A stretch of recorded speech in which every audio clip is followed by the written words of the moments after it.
মাহফিলটা গতদিন আমি এসেছিলাম, আমন্ত্রিত মেহমানদের মধ্যে আমি পৌঁছিয়েছিলাম।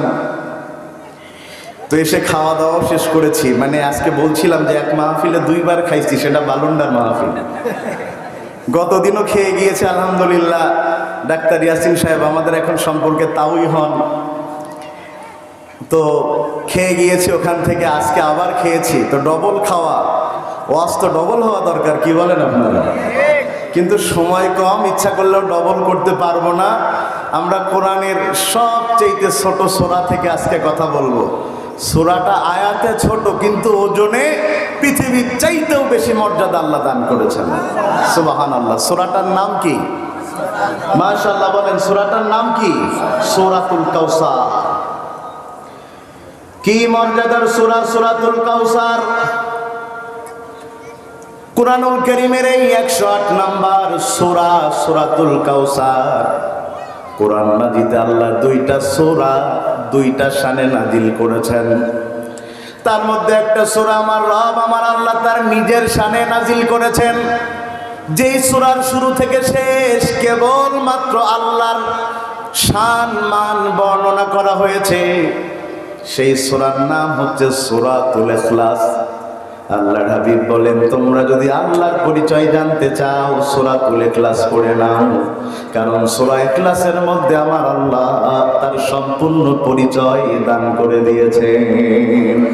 সবাই আমার সাথে পড়েন, কুল হুয়াল্লাহু আহাদ আল্লাহুস সামাদ লাম ইয়ালিদ ওয়া লাম ইউলাদ ওয়া লাম ইয়াকুল লাহু কুফুয়ান আহাদ। আল্লাহু আকবার। এই যে ছোট্ট সূরা পড়েছেন, কিন্তু 10 পারা কোরআনের 3 ভাগের 1 ভাগ পড়লে যেই সওয়াব, একবার পড়েছেন আল্লাহ সেই সওয়াব আপনাদের আমলনামায় দান করেছেন। আল্লাহু আকবার।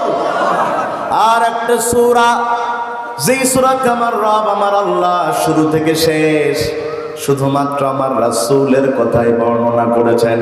তাফসীরের ভাষায় সূরা ইখলাসকে বলা হয় শানে ইলাহি, আর তাফসীরের ভাষায় সূরা কাউসারকে বলা হয় শানে রিসালাত।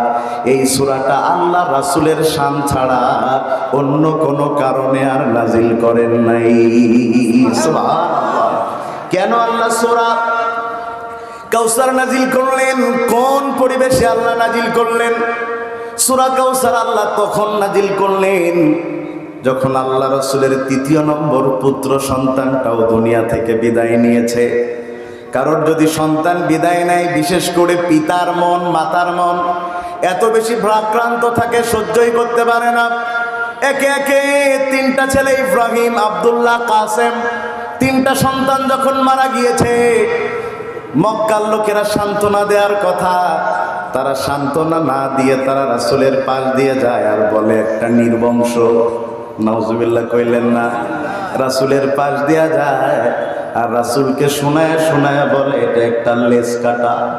রাসূলের পাশ দিয়া যায়, যেই নবীর এত মর্যাদা এত মর্যাদা এত মর্যাদা, যেই নবীর গায়ে যেন রোদ না লাগে আমার রব মেঘ দিয়ে ছায়া দান করে, সেই নবীর পাশ দিয়ে যায় আর নবীকে গালি দেয়, নবী একটা হাত খোড়া। আমার নবী হৃদয় ভারাক্রান্ত মনে আর চলতে পারেন না, ঘর থেকে বের হন না। যে আল্লাহ তুমি আমার 3টা সন্তানকে তুলে নিয়েছো তোমার সিদ্ধান্তে, অথচ মক্কার লোকেরা আমাকে হাতখোড়া বলে, নির্বংশ বলে, লেজ কাটা বলে। পৃথিবীর কি নিয়ম, পৃথিবীর কি নিয়ম! আজও রাসূলের অনুসারী যারা রাসূলের মতো গালি সহ্য করে সমাজে বেঁচে থাকে, তারা বললে বলবেন রাজনৈতিক কথা, রাজনীতির কোনো কথা বলার ইচ্ছা আমার নাই, কিন্তু আমি বাস্তবতা বলছি। বাংলাদেশ 92% মুসলমানের দেশ।